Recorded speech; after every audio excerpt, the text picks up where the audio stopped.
बिस्मिल्लाहिर्रहमानिर्रहीम। अस्सलाम वालेकुम जी, मेरा नाम ज़ीशान नूर है। नाज़रीन, आपको मालूम है कि पाकिस्तान की सहाफ़त के अंदर सुहेल वड़ैच साहब एक बड़ा मुनफरद नाम रखते हैं और वो आए दिन अपने कॉलम्स के अंदर कुछ नई ही जिद्दत लेके आते हैं।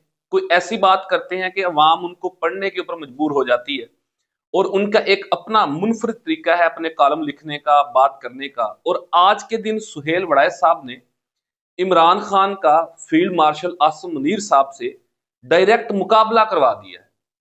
उन्होंने अपने कॉलम के अंदर एक वो टर्म लेके आए हैं उर्दू अमला की, उर्दू अदब की, जिसमें वो लिखते हैं कि जी इमरान खान का नाम चूंकि एन से शुरू होता है और आसिम मुनीर साहब का नाम भी एन से शुरू होता है, तो उसकी जरा उन्होंने बड़ी दिलचस्प तशरीह की है। वो जरा मैं आपके सामने रखता हूं कि क्या लिखा है उन्होंने। दूसरा नाजरीन, पाकिस्तान के दो बड़े सहाफी, एक जनाबे इकरारुल हसन साहब जो आजकल सियासत के अंदर बड़े मुतहरिक हैं और पता नहीं किस तरह का वजीर आजम पाकिस्तान के अंदर बुलाना चाह रहे हैं, उनकी तलखी हो गई है समी इब्राहिम साहब के साथ। अब समी इब्राहिम साहब भी बड़े सहाफी हैं, आपको मालूम है कि मुख्तलिफ टीवी चैनल्स के ऊपर शो करते रहे और समी इब्राहिम साहब ने माफी मांगी, लेकिन इकरारुल हसन साहब ने उनकी माफी मुस्तरद कर दी। उन्होंने कहा जी आप तब भी झूठे थे, आप आज भी झूठे हैं। क्या हुआ इस हवाले से ये भी जरा आपके सामने रखते हैं, लेकिन इससे पहले हमारे हर दिल अजीज जनाबे सुहेल वड़ैच साहब ने जो कॉलम लिखा है उसकी 3 से 4 सतरें मैं आपको पढ़ के सुना देता हूं। फिर हम मिलके कोशिश करते हैं समझने की कि सुहेल वड़ैच साहब आखिर कहना क्या चाह रहे हैं। सुहेल वड़ैच साहब के कॉलम का उन्वान था कि इमरान खान बामुकाबला आसिम मुनीर। लिखते हैं कि जी हैरान कुन तौर पर पाकिस्तान के दो बड़े नाम लफज एन से शुरू होते हैं, यानी कि इमरान खान और आसिम मुनीर दो बड़े नाम हैं, दोनों के नाम एन से शुरू होते हैं, यानी मुहाफिज के हैं, जबकि इमरान का मतलब खुशहाली और तरक्की है। वैसे तो एक एन दूसरे एन का साया होती है, आईना होती है, लेकिन जब ये दोनों एन एक दूसरे के मद्दे मुकाबिल आ जाएं तो फिर ये लड़ाई बड़ी देर तक चलती है।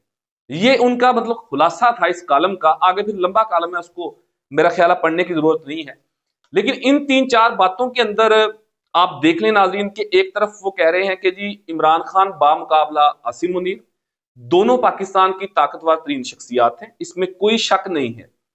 इमरान खान अवाम के अंदर ताकतवर तरीन शख्सियत है, जबकि आसिम मुनीर साहब अपनी फोर्स की वजह से, चीफ ऑफ आर्मी स्टाफ होने की वजह से ताकतवर शख्सियत है।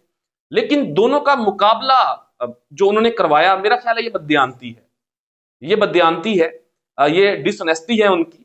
मुकाबला हो नहीं सकता एक सियासतदान का और एक चीफ ऑफ आर्मी स्टाफ का या फौजी अफसर का या जर्नैल का मुकाबला कैसे हो सकता है। उनकी डोमेन और है, सियासतदान की डोमेन और है, उनके काम और है, सियासतदान का काम और है। उनके लिए आइन ने कुछ और लिखा है, सियासतदान के लिए आइन ने कुछ और लिखा है।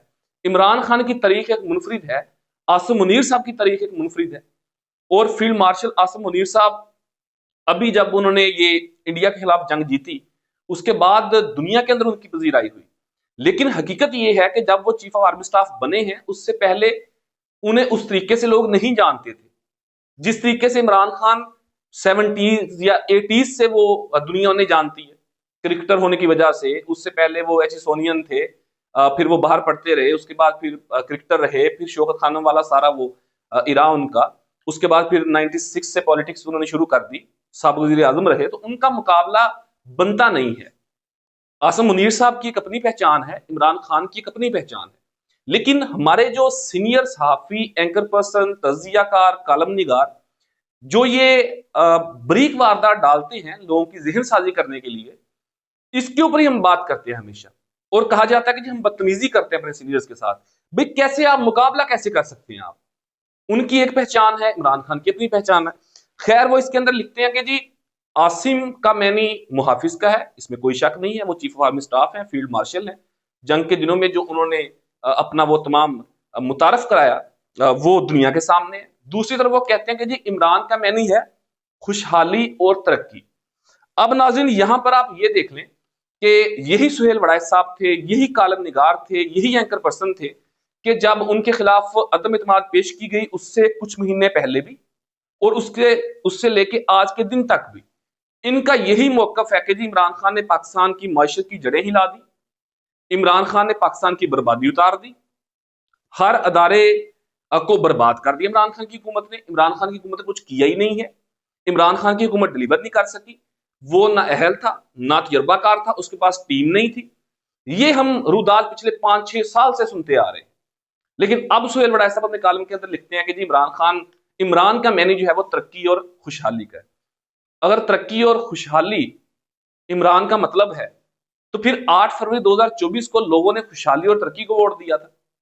क्यों उसका रास्ता रोका? आज तक आपने उसके ऊपर बात नहीं की। आपने एक दिन सख्त कालम लिखने की कोशिश की थी, और जिस तरीके से आपकी हौसला अफजाई हुई थी आपको बेहतर मालूम है। उसके बाद फिर आप गायब हो गए थे। गायब से मुराद के मंजरेआम से गायब हो गए थे। एक खत लिख दिया था और उसमें आपने बड़े गिले शिकवे किए थे। ये जो एक प्रैक्टिस है, मैं तो इसको बेसिकली ब्रीक वारदात कहता हूं। मैं तो इसको बेसिकली बदयांती कहता हूं हमारे सीनियर्स की, जो भी मीडिया से ताल्लुक रखते हैं, कि जिस तरीके से वो बातों को डाइवर्ट करने की कोशिश करते हैं। ये एक नई इस्तिलाह जो है वो सुहेल वड़ाई साहब ने अपने कालम के अंदर आज लफज ऐन से मुतारफ करा दी है। मुझे तो खैर इसकी कोई समझ नहीं आई कि वो कहना क्या चाह रहे हैं। अगर आपको समझ आए तो जरूर आप कमेंट सेक्शन के अंदर लिखिएगा। दूसरे नंबर के ऊपर नाज़रीन, समी इब्राहिम साहब ने अपनी माजी की गलतियों का इतराफ किया है। उन्होंने कहा कि जी माजी के अंदर, माजी करीब की बात कर रहे हैं, वो 2015 की 16 की, जब पीएमएलएन की गवर्नमेंट थी, मियां नवाज शरीफ वजीर आजम थे, उनके ऊपर पनामा का केस बना था, वो उस टाइम की बात कर रहे हैं। और वो कह रहे हैं कि जी उस वक्त हमें इस्तेमाल किया गया।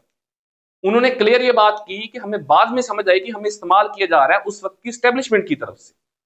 उन्होंने इस बात को माना कि हमें लोगों ने फाइलें दिखाई, हमें लोगों ने ये सबक पढ़ाया कि जी मियां नवाज शरीफ चोर है, ये चोर उचक्का है, गद्दार वतन है, इसके खिलाफ बातें करें, शोज करें, कहते हम इस्तेमाल हो गए। वो कहते हैं हमें बाद में समझ आई कि यार हमें तो इस्तेमाल कर लिया गया। और उन्होंने कहा कि जी हम इसकी माफी मांग चुके हैं, अब भी इसकी माफी मांग रहे हैं और आइंदा भी इसकी माफी मांगते रहेंगे। और साथ उन्होंने ये भी जिक्र किया कि हमारा एक दोस्त, यानी कि वो अरशद शरीफ शहीद की बात कर रहे थे, हमने अपना एक दोस्त भी खो दिया। यानी कि 3-4 बड़े नाम, समी इब्राहिम साहब हैं, साबर शाकिर साहब हैं, इमरान रियाज खान हैं, ये 3-4 वो लोग हैं कि जिनके मुतालिक ये कहा जाता है और वो खुद क्लेम भी कर चुके हैं कि आज से 5-8 साल कबल उस वक्त की स्टैब्लिशमेंट ने हमें उस वक्त हुकूमत के खिलाफ हमें फाइलें दिखाई, हमें कन्विंस किया कि आप इनके खिलाफ बात करें। तो वो कहते हैं कि हमने उनके खिलाफ बात की, बाद में हमें समझ आया कि नहीं यार हमने गलत किया, तो वो तो माफी मांग चुके हैं। अब जब उन्होंने ये बेसिकली उन्होंने अपने वीला के अंदर इस बात का जिक्र किया, उनके वीला का ये क्लिप किसी ने उठाकर ट्वीट किया और उसके ऊपर इकरारुल हसन साहब, जनाबे आली, जो आजकल सियासत के अंदर बड़े मुतहरक भी हैं और कोई नई एक सियासी जमात बनाने जा रहे हैं, और पता नहीं उन्होंने क्या क्या अपने जमात के कोई SOPs बनाए हैं कि किस तरह का वजीर आजम होंगे, किस तरह के वजीर आला होंगे, वगैरह वगैरह। उन्होंने उन्हें चार्जशीट कर दी है। उन्होंने कहा जी मैं आपकी माफी नहीं मांगता, माफी नहीं कबूल करता। और उन्होंने क्या लिखा है जरा वो मैं आपको बता देता हूँ, फिर फैसला करते हैं कि इकरारुल हसन साहब ठीक है या समी इब्राहिम साहब ठीक है। उनकी इस माफी के ऊपर इकरारुल हसन साहब लिखते हैं कि क्या ये तमाम लोग दूध पीते बच्चे थे? इन लोगों ने तब भी झूठ बोला और अब भी ये झूठ बोल रहे हैं। इन्हें एस्टेब्लिशमेंट की सारी हकीकत पता थी, ये अपने मफादात के लिए प्रोपेगेंडा करते रहे और आज भी ये जाली इनकलाबी बनने की कोशिश कर रहे हैं। ये इकरारुल हसन साहब ने समी इब्राहिम साहब को चार्जशीट कर दिया, उन्होंने उनके इल्जामात, उनकी माफी को मुस्तरद कर दिया और उसके ऊपर अपनी वर्डिक्ट दे दी उन्होंने। अब नाज़रीन मामला ये है कि ये लोग, समी इब्राहिम साहब, इमरान रियाज साहब, ये जिस वक्त के अंदर ये सारी चीजें करते रहे, उसके बाद वो माफी भी मांग चुके हैं। एक दफा नहीं, मुतअद्दिद दफा माफी मांग चुके हैं। और जिन जिन लोगों के मुतालिक वो लिखते रहे, बोलते रहे, कहते रहे, उनसे जाती हैसियत में भी माफी मांग चुके हैं और उनको सजाएं भी मिल चुकी हैं। मतलब इससे बड़ी सजा क्या होगी कि साबर शाकिर पिछले 3-4 साल से पाकिस्तान से बाहर है, पाकिस्तान नहीं आ पा रहा। इमरान रियाज के साथ जो यहाँ पे हुआ, अगवा हुआ उनका, 3-3.5 महीने वो अगवा रहा, फिर जब वापिस आया क्या था उसका हुलिया, और उसके बाद जिस तरीके से वो पाकिस्तान से बाहर गया, मुकदमात का भी सामना करना पड़ा, फिर अरशद शरीफ को शहीद कर दिया गया। बाकी जो लोग थे उस तमाम इराक के उस ग्रुप के, उनके शोज बंद कर दिए गए, उनके बैंक अकाउंट्स बंद कर दिए गए, उनके ऊपर मुकदमात हुए। तो वो लोग तो अपनी उन गलतियों की सजा भुगत चुके हैं, भुगत रहे हैं। लेकिन इकरारुल हसन साहब जो बड़े फिलासफर बनते हैं, उनसे यह सवाल है मेरा कि आप वो काम अब करना शुरू हुए हैं जो वो आज से 8 साल पहले कर रहे थे, जिसके ऊपर वो नदामत का इजहार कर चुके हैं और माफी भी मांग चुके हैं। आपने अभी वो शुरू किया, आप अभी लोगों की पगड़ियां उछालते हैं। आप अपने व्लॉग उठा के देखें, बहुत कम करते हैं आप वैसे, आप अपने ट्वीट्स उठा के देखें कि उसमें किस हद तक एक सियासी शख्स उसकी सियासी जमात के खिलाफ बुग्ज होता है। आपके अंदर कभी ये जुर्रत पैदा नहीं हुई कि आप उस वक्त की मिलिट्री स्टैब्लिशमेंट या आज की मिलिट्री स्टैब्लिशमेंट के खिलाफ लिख सकें। आप उनकी उस माफी को तो रिजेक्ट कर रहे हैं, लेकिन जिस गलती की वो माफी मांग रहे हैं, आप वो गलती अब करने जा रहे हैं, कर रहे हैं और आइंदा आने वाले दिनों में करेंगे। इसके ऊपर आपकी क्या सोच है? मतलब इकरारुल हसन साहब भी बादशाह आदमी है, पता नहीं किस तरीके की उनकी सोच है, किस तरीके से चीजों को लेकर चलते हैं, और हमेशा उनके खिलाफ ही रहता है हर बंदे के साथ, और लोगों का खिलाफ उनके साथ रहता है।